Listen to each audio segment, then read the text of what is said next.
Darkest Hours, that plot point near the end of the story where the protagonist loses their will to fulfill their goal and questions why they even thought they could achieve that dream in the first place. Obviously the most cheery part of a story if you ask me. Okay, so what is a Darkest Hour?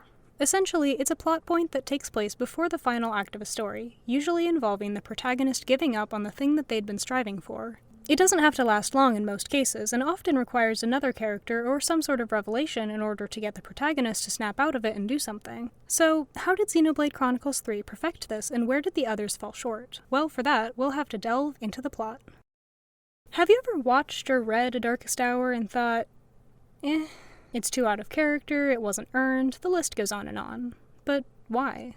Xenoblade Chronicles 2 is one of my favorite games of all time, which is certainly not an unpopular opinion, don't look that up. But something about its Darkest Hour felt kinda weird. For context, the protagonist Rex was trying to help Sword Lady Pyra get to the top of a tree before two anime villains with a surprising amount of depth and bullshit anime powers could get to that tree. But after the heroes and villains fought over a box and a whale's head, Fire Girl Pyra let herself get caught so that Rex wouldn't die.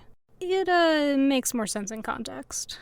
But this starts the Darkest Hour, which was honestly a really great scene because it had already set up a dark and somewhat hopeless tone beforehand when all the characters were arrested and stripped of their powers. For about 2 seconds at least. But then the character element of the next scene didn't quite match, and let me say, I had the same reaction to this scene as Nia and Bridget. Rex's reaction to this whole event was to give up and go home because this one mess-up shattered his previously unbreakable optimism, determination, and power of friendship mentality. But this scene alone wasn't exactly the problem. The problem comes from the lack of finality and the dilemma that the characters are facing. But to understand that, we're gonna have to look at Xenoblade Chronicles 3's soul-shattering tear-fest of A Darkest Hour.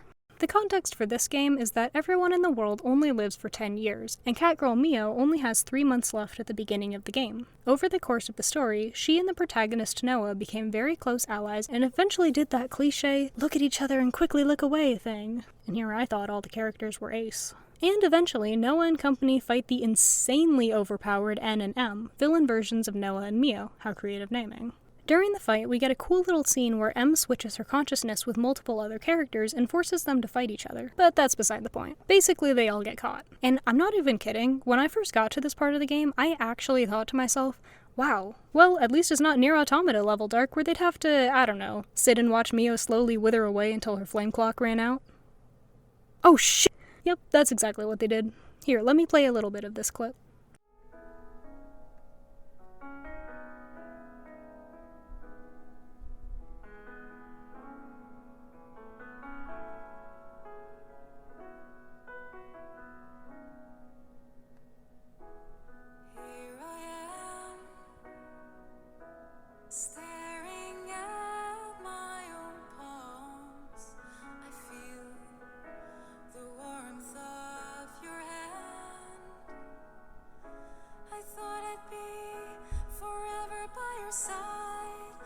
Protecting you, assuming that's what you wanted to. I had no clue that we had nothing between us. Perhaps I was so scared to know the truth. Now that you're gone, and yet your love is still. Everything just works so beautifully and tragically in this scene. Noah doesn't lose the core of who he is. He still knows that there was a point to all that they'd done, that they gave people hope. And none of the characters just give up in this scene like Rex did. It's a Darkest Hour for the audience just as much as it is for the characters. By this point, we know that there's nothing they can do to stop Mio's death. She's one prison cell away, but there's no logical way that they could reach her or even escape if they did reunite. The scene keeps panning between the moon's phases and all the characters working together to try to break open the bars, despite knowing it's futile. And to top it all off, we get the stoic character's breakdown and the first time Mio actually calls Noah by his name. I honestly didn't expect that the game would have a scene this helpless. It subverts the expectation that a main character can't die and that there's a problem that can't be overcome by determination alone, which actually perfectly ties in with a dream sequence later at the end of this plot point. Of course, this is still a Nintendo game, so obviously Mio comes back in a glorious payoff to M's consciousness swap power. But the Darkest Hour doesn't even end at this prison scene. We have the characters watch Mio as she disappears from existence, and then like a whole 10 scenes of Mio dying in alternate lifetimes with her and Noah not being able to change anything. I was totally fine after watching this scene.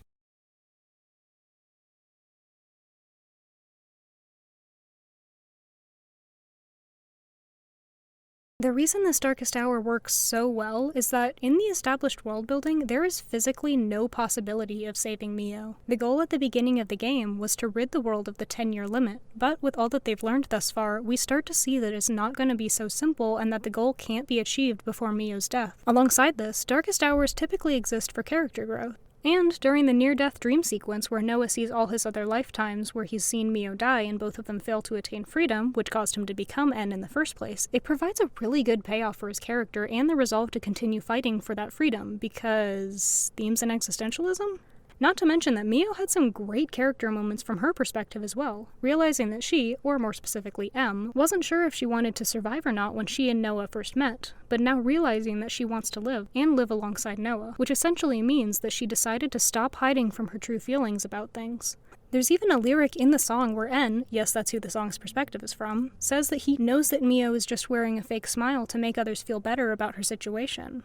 There are so many payoffs in such a short, hour-long string of cutscenes. Now, let's take a look at Xenoblade 2's Darkest Hour. It's honestly not a bad scene, but feels very cliché, especially in comparison with Xenoblade 3. In both games, the conflict and despair comes from the main girl being at the mercy of the antagonists, likely to die if nothing is done. But Xenoblade 2 handles this in a very tell-don't-show way. Obviously the first rule of writing. Rather than actually working to get Pyra back, Rex just says every internal conflict that he has, and then basically just tries to walk away while numerous characters punch him in the face for being an idiot. There is actually a pretty nice resolution where this little robot girl Poppy shows compassion and tells Rex that she's always looked up to him and his determination. There are a lot of things in this Darkest Hour chapter that could work, they just needed some tweaking in order to match a similar level of despair as Xenoblade 3 had. First, let's list the things that work in this chapter overall. First of all, the power that Rex got from Pyra is gone, meaning that he doesn't have his insta-win plot armor for a little while. Second, the Spirit Crucible is a genius little bit of writing and world building because it limits everyone's power and threatens to essentially kill any character that's a blade if they go too far. Not that that would actually happen, but stakes.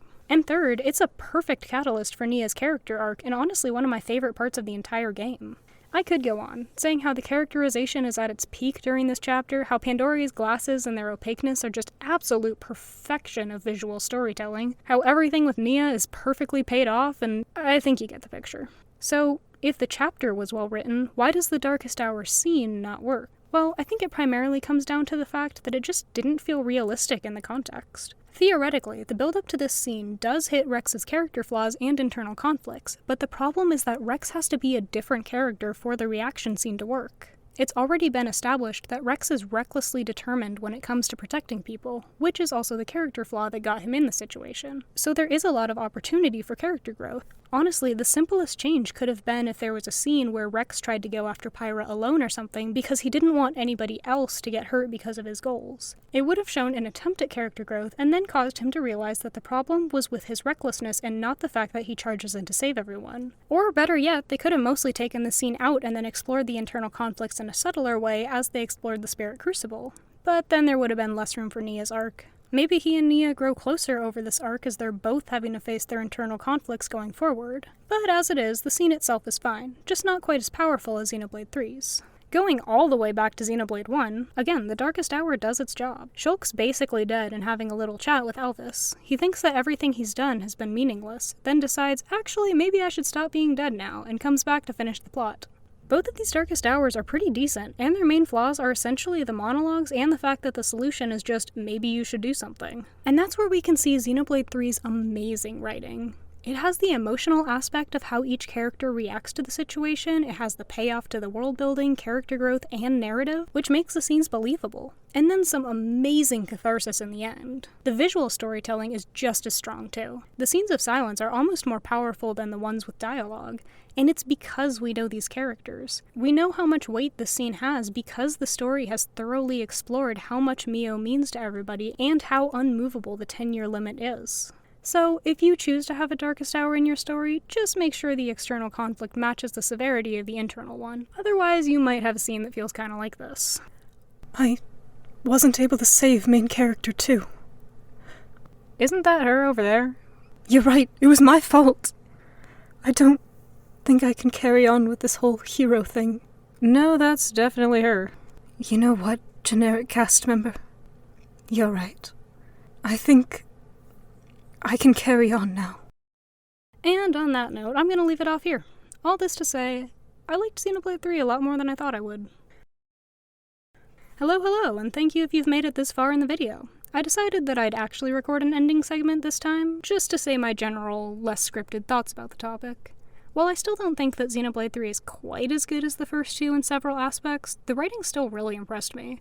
I especially liked how well the characters worked together in this game. In the other two, it feels more like they just had a bunch of OCs that they threw together. It still worked, and the characters were still great, but the Xenoblade 3 cast just had a lot more chemistry. This video was honestly kind of hard to make because I didn't want to seem too critical of the other games since their Darkest Hour chapters were honestly really good. Just not quite to the level of Xenoblade 3. This wasn't exactly an analysis of the Darkest Hour trope, especially since there are like a lot of videos that are a lot better at explaining that. But I just wanted to see how this franchise specifically handled it.